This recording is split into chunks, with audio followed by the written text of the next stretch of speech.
So what's going on, guys? Welcome back to the channel. This one's going to be on the Cincinnati Bengals. A couple things. One, I hadn't heard until I just looked it up and saw it on the feed. Jesse Bates, franchise tag. Only 2 players so far have been franchise tagged that I know of in the NFL. And that's David Njoku of the Browns, same division, their foe. And now Jesse Bates III. Jesse Bates, great idea. I'm surprised they didn't. They've got a lot of cap space, so I'm really surprised they didn't work out a better deal and not have to franchise tag him. He's played very well since he came into the league, and he's only gotten better. He's only just turned 25, only going to get better. Doesn't have any substantial injury history so far. A little surprised they didn't work out a long-term contract before now. But they franchise tagged him. He's not going anywhere. I'm sure they'll work out a long-term deal before the draft and the season starts. Yeah, that's one guy you did not want to let get away. Drew Sample, apparently, and his wife Angelina are trying to get family out of Ukraine. Hopefully they can accomplish that. Best wishes and prayers go out to those guys. That's a horrible situation. Not going to spend a whole lot of time on it because there's a lot of varying information. There's just too many things to dissect, too many things happening, and too many uncertainties. But hopefully he gets his family or her family, whoever's family it is, their family. Essentially, they're married, so it's their family. Hopefully they're able to get them out of Ukraine and get them in a safer place. So thoughts and all go out to them, Drew Sample, his wife, and their family. Obviously, nobody likes war. If you do, something's wrong with you. The people who do don't understand the ramifications of wars.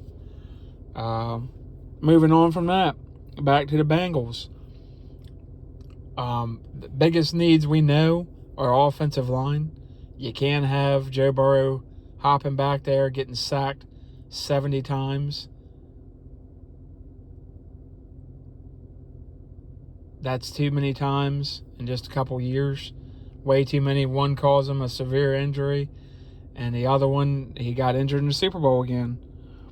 Because of that line, you got one tackle, Jonah Williams. Are they going to go after Ryan Jensen? Are they going to go after the guard from San Francisco? There's other offensive linemen out there. Maybe pull off a trade. Maybe getting Taylor Decker from the Detroit Lions. He's pretty good tackle.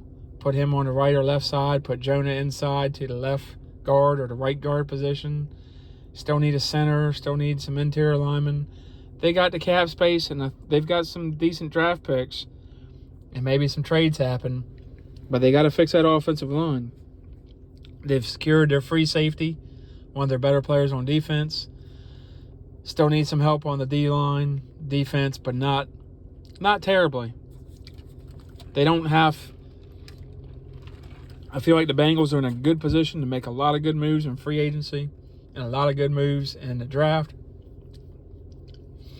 And maybe you go ahead and lock your quarterback, Joe Burrow, up on a long-term deal now and get it over with. Maybe they do that as well. I don't know. Their owner has been infamous for not spending a lot of money. Maybe that has changed. I mean, they did sign Trey Hendrickson from the Saints, stole him from the Saints.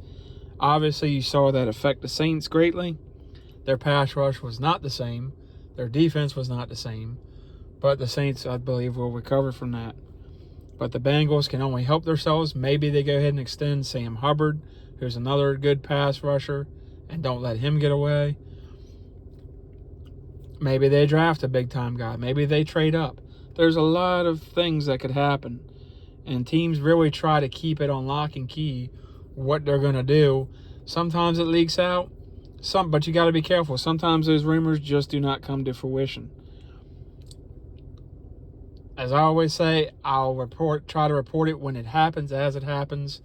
I don't like speculating too much because you can end up with a lot of egg on your face. And I really don't know what the Bengals' plan is. But their plan has got to be offensive line. They cannot neglect that again, because it's going to cost them dearly, especially with their quarterback, and God forbid he suffers a career-ending injury or something. So our offensive line's got to be the moves they make. And free agency, the draft, both, whichever, that's got to be a priority. The other needs they can fill through free agency, the draft, undrafted free agency. There's a ton of undrafted free agent guys that come on to be superstars in the NFL. You pick the right guys, you find the guys with talent, and you can sign it. They can go anywhere they want. So sometimes that is better than getting drafted. So there's so much talent coming out of college anymore, and a lot of it seems to translate pretty quickly. And a lot of guys that people don't know about. A lot of the undrafted free agents, you look at them, you're like, and then when you go back and look at their college career, you're like, how did that guy not get drafted? Well, people get overlooked all the time.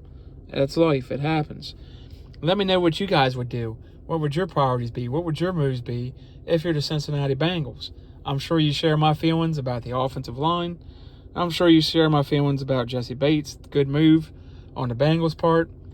And I'm certain you share my views on the family of Drew Sample, the tight end, drafted out of Washington a couple years ago. Hopefully his family stays safe. They get him out of there, and that's resolved. Let me know what you guys think. Share, like, comment, subscribe. Like this video. It really helps the channel. See you guys on the next video.